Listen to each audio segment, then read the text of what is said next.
College gate കടന്ന് അവൾ അകത്തേക്ക് നടക്കുമ്പോൾ ചുറ്റുമുള്ള ലോകം നിശ്ചലമായതുപോലെ തോന്നി.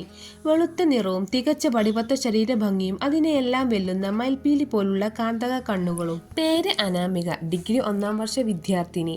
കോളേജിലെ ആദ്യ ദിവസം തന്നെ അവളുടെ ഭംഗിയിൽ മയങ്ങി പ്രപ്പോസലുകളുടെ ഒരു പെരുമഴ തന്നെയുണ്ടായി. പക്ഷേ അനാമിക കൂട്ടുകാരികളോട് പക്വതയോടെ പറഞ്ഞു, ഞാൻ ഇവിടെ വന്നത് നന്നായി പഠിക്കാൻ മാത്രമാണ്. ഈ പ്രണയത്തിനൊന്നും എന്നെ കിട്ടില്ല. അതേ കോളേജിലെ പെൺകുട്ടികളുടെ നെഞ്ചിടിപ്പായിരുന്നു പ്രൊഫസർ ദേവ് നാരായണൻ. അതീവ സുന്ദരൻ, മികച്ച അധ്യാപകൻ, പക്ഷെ അത്ര തന്നെ സ്ട്രിക്റ്റും പെട്ടെന്ന് ദേഷ്യം വരുന്ന പ്രകൃതക്കാരനും. ഒരുപാട് പെൺകുട്ടികൾ അദ്ദേഹത്തെ പ്രണയിച്ചിരുന്നുവെങ്കിലും ദേവ് അതൊന്നും തിരിഞ്ഞു നോക്കാറില്ല. എന്നാൽ ഒരു ദിവസം ക്യാമ്പസ് ഇടനാഴിയിലൂടെ നടന്നു പോകുമ്പോൾ ദേവ് ആ കാഴ്ച കണ്ടു. പുസ്തകങ്ങളും നെഞ്ചോട് ചേർത്ത് നടന്നു പോകുന്ന അനാമിക. അവളുടെ ആ മൈപ്പീലി കണ്ണുകളിൽ ദേവിന്റെ കഠിനമായ മനസ്സിലേക്ക് തുളച്ചു കയറി. ആദ്യമായി അയാളുടെ ഹൃദയം ഒരു പെൺകുട്ടിക്കായി തുടിച്ചു. അവൾ പഠിക്കുന്ന ഫസ്റ്റ് ഇയർ ക്ലാസ് എടുക്കാൻ ദേവ് മനഃപൂർവ്വം തിരഞ്ഞെടുത്തു. ക്ലാസ് എടുക്കുന്ന സമയങ്ങളിലെല്ലാം ദേവ് അവളെ തന്നെ നോക്കുമായിരുന്നു. തൻ്റെ ആ നോട്ടത്തിലൂടെ ആ പ്രണയം അവൾക്ക് മനസ്സിലാക്കി കൊടുക്കാൻ അയാൾ ശ്രമിച്ചു. പക്ഷേ അനാമിക അതൊന്നും ശ്രദ്ധിക്കാത്ത മട്ടിൽ പുസ്തകങ്ങളിൽ മാത്രം ശ്രദ്ധ കേന്ദ്രീകരിച്ചു. ദേവിന്റെ കടുത്ത നോട്ടങ്ങൾ പോലും അവളെ സ്വാധീനിച്ചില്ല. ഒരു വൈകുന്നേരം കോളേജ് ലൈബ്രറിയിലെ വിജനമായ ഒരു കോണിൽ അനാമിക ഒരു പുസ്തകം തപ്പുകയായിരുന്നു. പെട്ടെന്നൊരു നിഴൽ അവളെ നിഴലിച്ചു. നോക്കിയപ്പോൾ പ്രൊഫസർ ദേവ്. അയാൾ തൊട്ടടുത്തുള്ള കസാലയിരുന്ന ഒരു പുസ്തകം തുറന്നു. അനാമിക പതുക്കെ എഴുന്നേറ്റ് നടക്കാൻ തുടങ്ങിയപ്പോൾ ദേവിന്റെ ശബ്ദം കേട്ടു. അനാമിക, ഒന്ന് നിൽക്കൂ. അവൾ തിരിഞ്ഞു നിന്ന് വിനയത്തോടെ ചോദിച്ചു, എന്താണ് സർ? പുസ്തകം അടച്ചു വെച്ച് അവരുടെ കണ്ണുകളിലേക്ക് നോക്കി. ആ മുഖം എപ്പോഴുമുള്ള ദേഷ്യത്തിന് പകരം വല്ലാത്തൊരു ആർദ്രതയുണ്ടായിരുന്നു.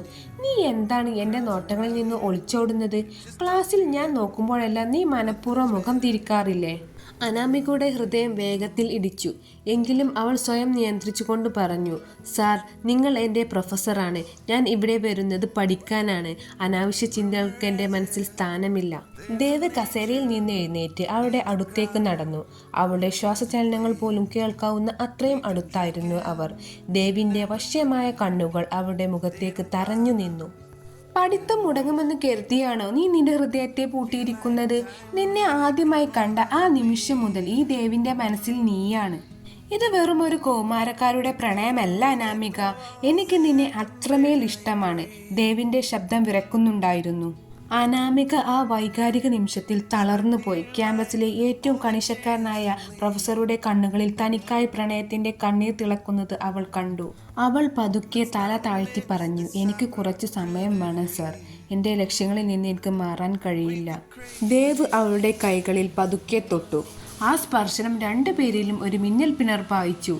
അയാൾ ഒരു ചെറിയ പുഞ്ചിരിയോടെ പറഞ്ഞു, നിന്റെ ലക്ഷ്യങ്ങളിലേക്ക് നടക്കാൻ ഞാൻ നിനക്ക് തണലായി കൂടെയുണ്ടാവും.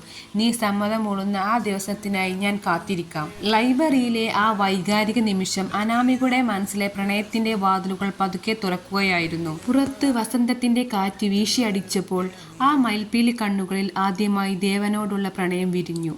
ക്ലാസുകൾ കഴിഞ്ഞ് വരാന്തകൾ വിജനമാകുന്ന വൈകുന്നേരങ്ങളിൽ അവരുടെ പ്രണയം കൂടുതൽ തീവ്രമായി. മറ്റുള്ളവരുടെ കണ്ണുകൾ വെട്ടിച്ച് ദേവ് വരാന്തയിലൂടെ നടക്കുമ്പോൾ അനാമിക തന്റെ പുസ്തകങ്ങൾ നെഞ്ചോട് ചേർത്ത് എതിർവശത്തു നിന്നും വരും. ഒരു ദിവസം പെട്ടെന്ന് പെയ്ത മഴയിൽ വരാന്തയുടെ അരികിലേക്ക് അനാമിക ഒതുങ്ങി നിന്നു. അവളുടെ മുഖത്തേക്ക് തെറിച്ച മഴത്തുള്ളികൾ ആ വെളുത്ത കവിളുകളെ കൂടുതൽ സുന്ദരമാക്കി. പെട്ടെന്ന് ദേവ് അവളുടെ അരികിലേക്ക് നടന്നെത്തി. ചുറ്റും ആരുമില്ലെന്ന് ഉറപ്പുവരുത്തി ദേവ് അവളുടെ മുഖത്തേക്ക് നോക്കി പതുക്കെ പറഞ്ഞു, ഈ മഴയേക്കാൾ വശ്യതയുണ്ട് അനാമിക നിന്റെ ഈ മയിൽപ്പീലി കണ്ണുകൾക്ക്. ക്ലാസ്സിൽ നീ എൻ്റെ ചോദ്യങ്ങൾക്ക് മറുപടി നൽകുമ്പോൾ നിന്റെ ശബ്ദത്തിൻ്റെ ഇമ്പം എന്നെ മറ്റേതോ ലോകത്തേക്ക് എത്തിക്കാറുണ്ട്. അനാമിക നാണത്തോടെ തല താഴ്ത്തി തൻ്റെ നഖങ്ങൾ നുള്ളി. അവൾ പതുക്കെ ചോദിച്ചു, സാർ, ആരെങ്കിലും കണ്ടാലോ? കണ്ടാൽ കാണട്ടെ അനാമിക. ഈ ലോകം മുഴുവൻ നമ്മളെ നോക്കി അസൂയപ്പെടട്ടെ. ദേവ് അവളുടെ കാതോരം വന്ന് മന്ത്രിച്ചു. ആ ശബ്ദം അവളുടെ കാതുകളിൽ ഒരു സംഗീതം പോലെ ഒലിച്ചിറങ്ങി. കോളേജ് മുറ്റത്തെ വലിയ ഗുൽമോഹർ മരച്ചുവട്ടിൽ അനാമിക കൂട്ടുകാരികളോടൊപ്പം ഇരിക്കുമ്പോൾ ദേവ് ആ വഴി കടന്നു പോകുമായിരുന്നു. ദേവ് വരുമ്പോൾ അവരുടെ ഹൃദയമിടിപ്പ് കൂടും. മറ്റുള്ളവർ കാണാതെ ദേവ് അവൾക്ക് മാത്രം മനസ്സിലാകുന്ന രീതിയിൽ ചെറുതായി ഒന്ന് പുഞ്ചിരിക്കും. ഒരു ദിവസം വൈകുന്നേരം എല്ലാവരും പോയതിന് ശേഷം അനാമിക ആ തണൽ മരച്ചുവട്ടിൽ ഇരിക്കുകയായിരുന്നു. ചുവന്ന ഗുൽമോഹർ പൂക്കൾ അവിടെ മുടിയിലും തോളിലും വീണു കിടന്നു. ദേവ് പതുക്കെ അവളുടെ അരികിലേക്ക് വന്നിരുന്നു. അയാൾ താഴെ വീണു കിടന്ന ഒരു ചുവന്ന പൂവെടുത്ത് അവളുടെ കാതോരം ചൂടിക്കൊടുത്തു. ദേവിന്റെ വിരലുകൾ അവളുടെ കവിളിൽ പതുക്കെ തൊട്ടപ്പോൾ അനാമികയുടെ ശരീരം ഒന്നാകെ വിറച്ചു. നിന്റെ ഈ വടിവൊത്ത ശരീരവും ഈ കാന്ത കണ്ണുകളും എന്നെ പൂർണ്ണമായും നിന്റെ അടിമയാക്കി മാറ്റിയിരിക്കുന്നു. കോളേജിലെ സ്ട്രിക്റ്റായ പ്രൊഫസർ ദേവ് ഇന്ന് നിന്റെ പ്രണയത്തിന് മുന്നിൽ തോറ്റുപോയിരിക്കുന്നു. ദേവ് അവളുടെ കൈകൾ തൻ്റെ കൈക്കുള്ളിലാക്കി അമർത്തിക്കൊണ്ട് പറഞ്ഞു. അനാമിക ആ കണ്ണുകളിലേക്ക് നോക്കി. അതിൽ പ്രണയത്തിന്റെ ആഴം മാത്രം അവൾ കണ്ടു. അവൾ പതുക്കെ പറഞ്ഞു, ദേവ് സാർ, ഞാൻ ഇപ്പോൾ പഠനത്തിൽ മാത്രമല്ല നിങ്ങളിലും തോറ്റുപോയിരിക്കുന്നു. ദേവിന്റെ ഈ മാറ്റം കോളേജിൽ പാട്ടായി. എപ്പോഴും ദേഷ്യപ്പെടുന്ന പ്രൊഫസർ ഇപ്പോൾ എപ്പോഴും ചിരിച്ചുകൊണ്ടാണ് നടക്കുന്നത്. അനാമിക കടന്നു പോകുമ്പോൾ അദ്ദേഹത്തിന്റെ കണ്ണുകളിൽ ഉണ്ടാവുന്ന തിളക്കം മറ്റുള്ളവർ ശ്രദ്ധിക്കാൻ തുടങ്ങി. കോളേജിലെ മറ്റ് പെൺകുട്ടികൾ അസൂയയോടെ അനാമികയെ നോക്കി. അദ്ദേഹത്തിന്റെ ആ കഠിന മനസ്സ് കീഴടക്കാൻ അവൾക്ക് എങ്ങനെ സാധിച്ചു എന്നവർ പരസ്പരം ചോദിച്ചുകൊണ്ടേയിരുന്നു. പക്ഷേ ദേവിനും അനാമികക്കും അവരുടെ പ്രണയലോകം മാത്രമായിരുന്നു വലുത്. ദിവസങ്ങളും മാസങ്ങളും കടന്നുപോയി. ക്യാമ്പസ് വരാന്തകളിലെ രഹസ്യ നോട്ടങ്ങളും ഗുൽമോഹർ മരച്ചുവട്ടിലെ പ്രണയ നിമിഷങ്ങളും അവരുടെ ബന്ധത്തെ കൂടുതൽ ആഴമുള്ളതാക്കി മാറ്റി. എന്നാൽ അനാമിക തൻ്റെ പഠനത്തിൽ ഒട്ടും പിന്നോട്ട് പോയില്ല. ദേവിന്റെ പ്രണയവും പിന്തുണയും അവൾക്ക് കൂടുതൽ കരുത്ത് പകർന്നു.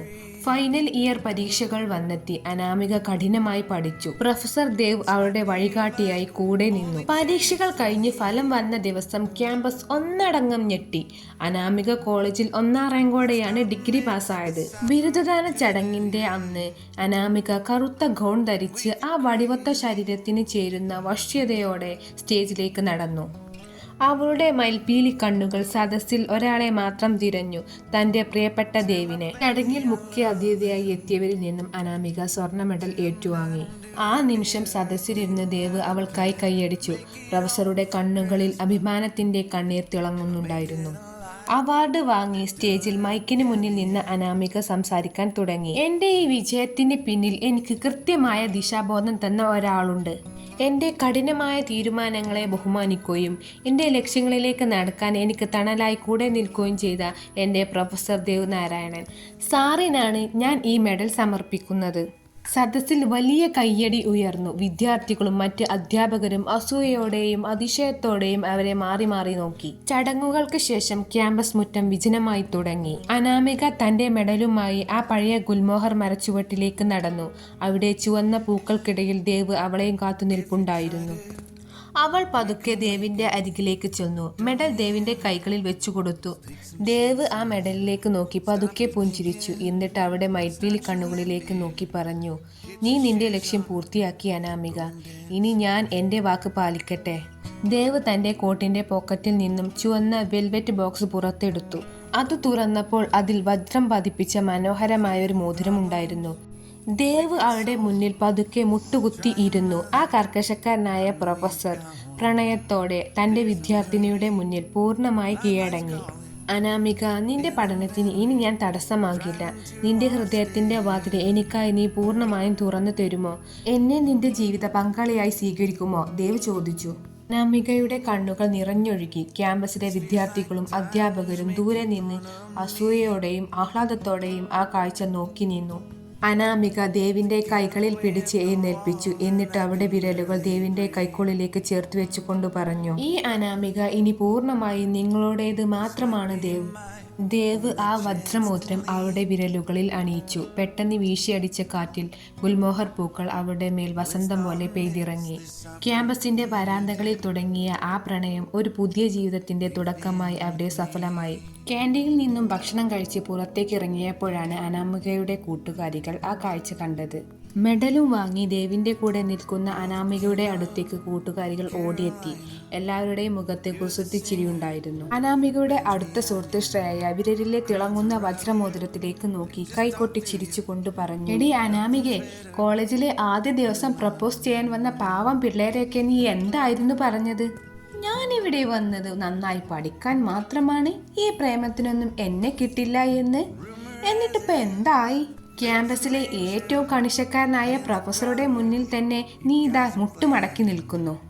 അത് മാത്രമല്ല ശ്രേയ, ആർക്കും പിടികൊടുക്കാത്ത നമ്മുടെ ഹിറ്റർ പ്രൊഫസറെ കൊണ്ട് ലൈബ്രറിയിൽ വരെ പുസ്തകം വായിക്കാൻ ഇരുത്തിയ ആളാ ഈ നിൽക്കുന്ന 1ാം റാങ്കുകാരി. പഠിക്കാൻ വന്ന അനാമിക പ്രൊഫസറുടെ ഹൃദയം തന്നെ പറിച്ചെടുത്തു കളഞ്ഞു. മറ്റൊരു കൂട്ടുകാരിയായ അഞ്ജലി അതിനിടയിൽ കയറി പറഞ്ഞു. കൂട്ടുകാരികളുടെ കളിയാക്കൽ കേട്ട് അനാമികയുടെ വെളുത്ത കാളുകൾ നാണം കൊണ്ട് ചുവന്നു. അവൾ മെല്ലെ ദേവിന്റെ മുഖത്തേക്ക് നോക്കി. പെൺകുട്ടികളുടെ ഈ കുസൃതികൾ കേട്ട് എപ്പോഴും ഗൗരവക്കാരനായ പ്രൊഫസർ ദേവ് മനസ്സ് തുറന്ന് ചിരിച്ചുപോയി. Let's not miss this opportunity.